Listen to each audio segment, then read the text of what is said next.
Soma Bibiliya. Soma Bibiliya ni ikiganiro mutegurirwa kandi mugiye kugezwaho na Evangelize Le Monde TV. Soma Bibiliya. Itangiriro igice cya 37. Turasoma tugeze ku gice cya 40 cy'iki gitabo. Itangiriro 37. Umutwe w'amagambo aravuga ngo Yosefa atoneshwa na bene se bamugirira ishyari. Yakobo aba mu gihugu cy'ubusuhuke bwa se, nicyo gihugu cy'i Kanani. Uru nirwo rubyaro rwa Yakobo. Yosefa amaze imyaka 17 avutse, yaragiranaga na bene se intama. Mu busoro bwe yabanaga na bene Bilu na bene Zilupa bakase, akajya barira se inkuru y'ibibi bakora. Isiraheli atonesha Yosefu, amukunda birusha iby'abana be bose, kuko ari we yabyaye ashaje, amudodeshereza ikanzu ndende. Bene se bamenya yuko se amukunda birusha ibyabo, bose baramwanga, ntibajya bagira ineza bamubwira. Yosefu arota inzozi, azirotorera bene se, barushaho kumwanga. Arababwira ati, ndabinginze nimwumva inzozi narose, ngo twahambiraga imiba mu murima, umuba wanjye urahagarara urema, iyanyu miba ikikiza uwanjye wikubita imbere. Bene se baramubaza bati, ni ukuri wowe uzaba umwami wacu? Ni ukuri wowe uzadutwara? Izo nzozi ze n'ayo magambo ye bituma barushaho kumwanga. Yongera kurota izindi nzozi, azirotorera bene se ati, nongeye kurota izindi nzozi, ngo izuba n'ukwezi n'inyenyeri 11 binyikubise imbere. Azirotorera se na bene se. Se aramucyaha aramubaza ati, izo nzozi ni nzozi iki? Ni ukuri njye na nyoko na bene so tuzaza twikubite hasi imbere yawe. Bene se bamugirira ishyari, ariko se ajya yibuka ayo magambo. Bene se ba Yosefu bamugurisha. Bene se bajya kuragirira imikumbi wa Shekemu. Isiraheli abwira Yosefu ati, bene so ntibaragiriye umukumbi Shekemu? Ngwino ngutume kuri bo. Aramusubiza ati, ntuma. Aramubwira ati, genda umenye yuko bene se ari amahoro, n'umukumbi yuko uri amahoro, maze ugaruke umbwire. Nuko aramutuma, ava mu gikombe cy'i Heburoni agera i Shekemu. Umugabo amubona azerera mu gasozi. Uwo mugabo aramubaza ati, urashaka iki? Aramusubiza ati, ndashaka bene data, ndakwinginze mbwira aho baragiriye. Uwo mugabo aramusubiza ati, baragiye kuko numvise bavuga bati tujye i Dotani. Yosefu akurikira bene se abasanga i Dotani. Bamwitegera akiri kure, bamugira inama yo kumwica atarabigira hafi. Baravugana bati, dore Karose araje, nuko nimuze tumwice, tumujugunye mu rwobo rumwe muri izi zacukuriwe kubika amazi, tuzavuge tuti inyamaswa y'inkazi yaramuriye, tuzamenya inzozi uko zizaba. Rubeni arabyumva, aramubakiza, arababwira ati, twe kumuhwanya, kandi ati, mwe kuvusha amaraso, ahubwo mumujugunye muri uru rwobo, muri ubu butayu, ariko amaboko yanyu ye kumubaho. Kwari ukugira ngo amubakize amusubize se. Yosefu ageze kuri bene se, bamwambura ya kanzu ndende, baramufata bamujugunya muri rwa rwobo, kandi rwarimo ubusa, nta mazi yari arurimo. Bicazwa no kurya umutsima, bubuye amaso babona itara ry'Abishimayeli bavuye i Galeyadi, bagenda bafite ingamiya zihetse imibavu n'umuti womora n'ishangi, babijyana muri Egiputa. Yuda abwira bene se ati, kwica mwene data no guhisha amaraso ye byatumarira iki? Nimuze tumugure n'abariya Abishimayeli, amaboko yacu ye kumubaho kuko ari mwene data, tukabakara kamwe. Bene se baramwumvira. Hahita Abamidiyani batundaga bakurura Yosefu, bamukura muri rwa rwobo, bamugura n'Abishimayeli ibice by'ifeza 20, bajyana Yosefu muri Egiputa. Rubeni agaruka kuri rwa rwobo asanga Yosefu atarimo, ashishimura imyenda ye. Asubira kuri bene se arababwira ati, umwana ntakirimo, nanjye ndajya he? Benda ya kanzu ya Yosefu, babaga isekurume y'ihene, binika ikanzu mu maraso yayo, bohereza ya kanzu ndende. Bategeka ko babijyana kwa se, bamutumaho bati, twabonye iyi, none umenye ko yaba ikanzu y'umwana wawe cyangwa ko atariyo. Arayimenya aravuga ati, ni ikanzu y'umwana wanjye, inyamaswa y'inkazi yaramuriye, nta gushidikanya. Yosefu yatanyaguwe nayo.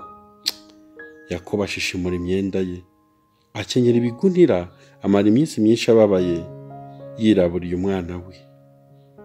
Abahungu be bose n'abakobwa be bose barahaguruka ngo bamumare umubabaro, ariko yanga kumurwa umubabaro, ati, nzarinda nsanga umwana wanjye ikuzimu nkirira. Nuko se aramuririra. B'Abamidiyani bajyana Yosefu muri Egiputa, bamugura na Potifari umutware wa Farawo watwaraga abamurinda. Yuda abyara Peresi kuri Tamari umukazana we. Muri iyo minsi Yuda ava muri bene se, aramanuka acumbika ku munyadulamu witwaga Hira. Yuda abonayo umukobwa wa Shuwa umunyakanani, aramujyana aramurongora. Asama inda abyara umuhungu amwita Eri. Yongera gusama indi nda abyaramo umuhungu amwita Onani. Yongera kubyara undi muhungu amwita Shela. Yuda ubwo yamubyaraga yari Kezibu. Yuda asabira imfura ye Eri umukobwa witwa Tamari. Eri imfura ya Yuda yari umunyabyaha mu maso y'Uwiteka, aramwica. Yuda abwira Omari ati, hungura muka mwene so, nk'uko bikwiriye umugabo wabo, ucikure mwene so. Onani amenya yuko umwana atazaba uwe, nuko aryamanye na muka mwene se, ashyira intanga hasi kugira ngo adacikura mwene se. Icyo yakoze icyo cyari kibi mu maso y'Uwiteka, nawe aramwica. Maze Yuda abwira Tamari umukazana we ati, guma mu nzu ya so, uri umupfakazi, ugeze aho umwana wanjye Shela azakurira. Kuko yibwiraga ati, nawe ye gupfa nka bene se. Tamari aragenda aguma mu nzu ya se. Hashize iminsi umukobwa wa Shuwa muka Yuda arapfa. Yuda amaze kumwerera, arazamuka Gitumani, aho abagaragu be bakemuriraga intama ze, we n'inshuti ze Hira umunyadulamu. Babwira Tamari bati, soba uko arazamutse agiye Itumana gukemuza intama ze. Yiyambura imyenda y'ubupfakazi, yitwikira umwenda w'umutwe, arisesura. Yicara mu marembo ya Enayimu yo ku nzira Agitumana, kuko yabonye Shela amaze gukura, ntibamumuhe ngo amuhungure. Yuda amubonye agira ngo ni maraya, kuko yari yitwikiriye mu maso. Atambikira aho ari iruhande rw'inzira, aramubwira ati, ndakwinginze turyamane, kuko yari atazi ko ari umukazana we.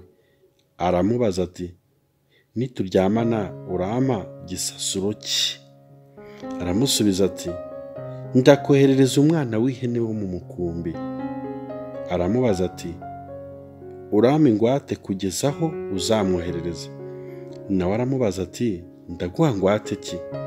Aramusubiza ati, mpa impeta yawe iriho ikimenyetso n'umugozi wayo n'inkoni witwaje. Arabimuha, bararyamana, amutwika inda. Arahaguruka aragenda, yiyambura umwenda wo mu mutwe, yambara imyenda y'ubupfakazi. Yuda yohereza wa mwana w'ihene, awuhaye wa munyadulamu inshuti ye, ngo uwo mugore amusubize za ngwate. Aramubura.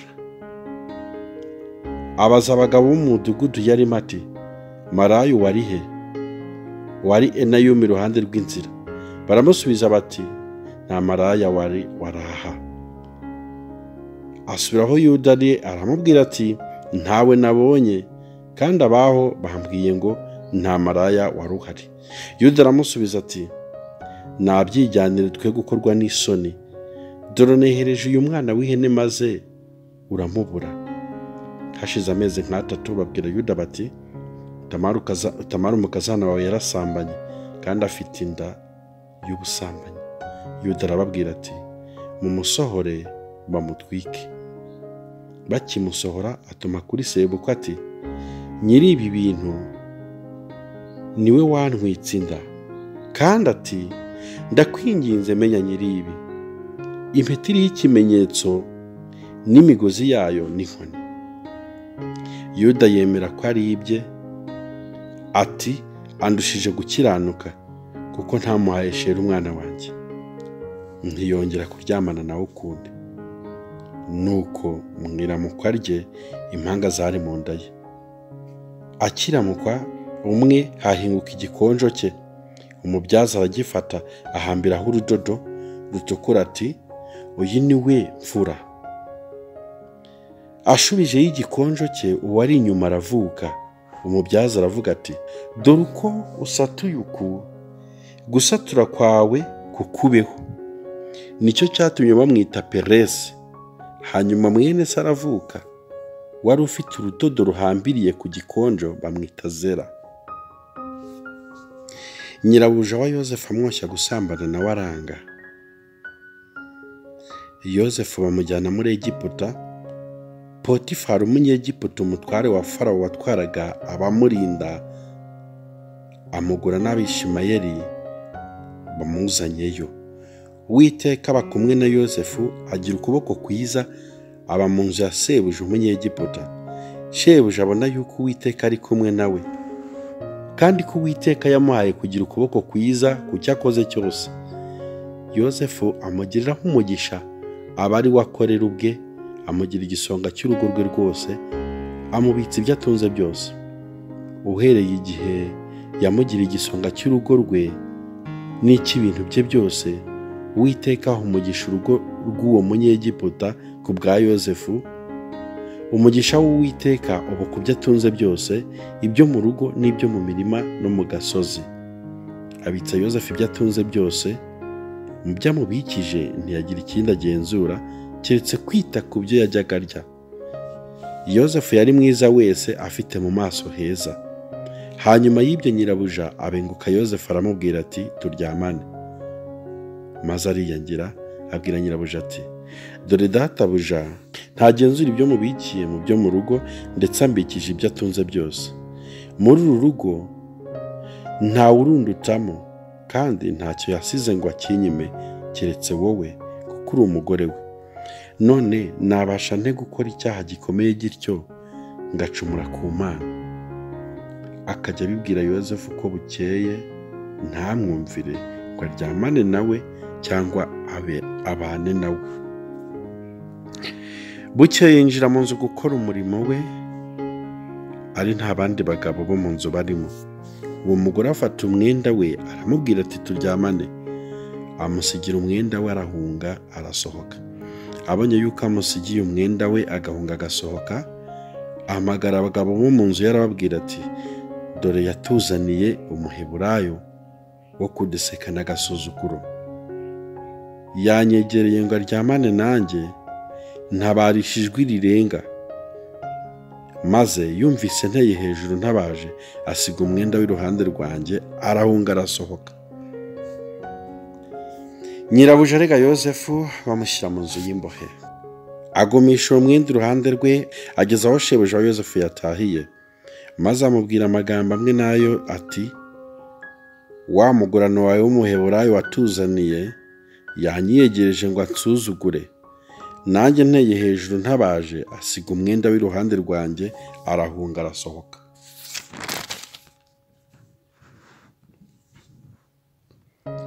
Shebuja yumvise amagambo umugore wamubwiye, ati, uko niko umugurano wawe yangiriye, uburakari bwe burakongezwa. Shebuja wa Yozefu aramujyana amushyira mu nzu y'imbohe, bakingiraniramo imbohe z'umwami, aba muri iyo nzu y'imbohe. Ariko Uwiteka aba kumwe na Yozefu, amugirira neza, amuha kugirira umugisha ku murinzi w'iyo nzu y'imbohe. uwo murinzi arindisha Yozefu imbohe zose zari muri ya nzu y'imbohe. Ibyo bakoreragamo byose niwe wabiyakoreshaga. Umurinzi w'inzu y'imbohe ntiyagira ikintu agenzura mu byo yamurindishije, kuko Uwiteka yari kumwe nawe, kandi ibyo yakoraga Uwiteka yamuhaga kubikoresha ukuboko kwiza. Yozefu asobanura inzozi z'abatware ba Farawo. Hanyuma y'ibyo, umuhereza wa vino w'umwami wa Egiputa n'umuvuzi w'imitsima ye barakaza shebuja umwami wa Egiputa. Farawo arakarira abo batware be bombi, umutware w'abahereza ba vino n'umutware w'abavuzi b'imitsima, abarindishiriza mu nzu y'imbohe iri mu rugo rw'umutware w'abamurinda, aho Yozefu yari akingiraniwe. Umutware w'abarinda umwami abarindisha Yozefu ngo ajye abakorera, abarindisha Yozefu ngo ajye abakorera, bamara igihe bari mu nzu y'imbohe. Umuhereza wa vino umwami wa Egiputa n'umuvuzi w'imitsima ye bakingiraniwe muri ya nzu y'imbohe. Bombi barotera ijoro rimwe inzozi zicishije ukubiri zigasobanurwa ukubiri. Yozefu mu gitondo yinjira aho bari, asanga bababaye. Abaza b'abatware ba Farawo bakingiraniwe hamwe nawe mu nzu shebuja wa Yozefu ati, ni iki gitumye mugaragaza umubabaro mutyo uyu munsi? Baramusubiza bati, nuko twarose inzozi kandi akaba ari ntawe ubasha kuzidusobanurira. Yozefu arababaza ati, gusobanura si uko Imana se? Ndabinginze nimuzindotorere. Umuhereza wa vino mukuru arotorera Yozefu inzozi ati, narose ngo umuzabibu wari imbere yanjye, kandi wari ufite amashami 3, mbona usa n'upfunditse, uburabyo burarabya, amasere yawo arahisha. Igikombe cya Farawo nari ngifite mu ntoki, nenda izo nzabibu nzikamurira muri cyo ngihereza Farawo. Yozefu aramubwira ati, uku niko zisobanurwa, ya mashami 3 ni iminsi 3. Iminsi 5 itarashira, Farawo azakuzamura, ashyira umutwe wawe hejuru, agusubize mu butware bwawe, ubone guhereza Farawo igikombe nk'uko wahoze ukora kera. Uri umuhereza we wa vino. Maze uzanyibuka ubwo uzabona ibyiza, uzangirire neza. Ndakwinginze uzamvuge kuri Farawo, unkuze muri iyi nzu. Ni ukuri koko banyibye mu gihugu cy'Abaheburayo, nino naho banshyize muri iyi nzu y'imbohe nta cyaha nkoze. Wa muvuzi w'imitsima mukuru yumvise yuko amusobanuriye ibyiza, abwira Yozefu ati, nanjye narose nikoreye ibyibo 3 by'imitsima yera, kandi ikibo cyo hejuru y'ibindi cyarimo imitsima yokeje y'uburyo bwose. Nshyira Farawo, ibisiga biyindira ku mutwe iri mu kibo. Yozefu aramusubiza ati, uku niko zisobanurwa, ibyo byibo 3 ni iminsi 3. Iminsi 3 itarashira, Farawo azashyira hejuru umutwe wawe, awugukuyeho akumanike ku giti. Ibisiga bizakuriraho inyama yawe. Ku munsi wa 3 niwo munsi wo kwibutsa kuvuka kwa Farawo. Atekeshereza abagaragu be bose ibyo kurya, ashyira hejuru hagati y'abagaragu be umutware w'umuhereza wa vino mukuru n'uw'umuvuzi w'imitsima mukuru.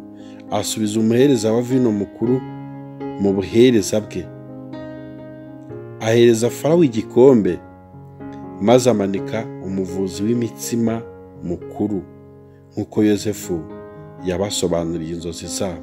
Ariko wa muhereza wa vino mukuru ntiyibuka Yozefu, ahubwo aramwibagirwa. Murakoze, tuzakomeza ubutaha. Mwari kumwe n'umusomyi wa Bibiliya, BK.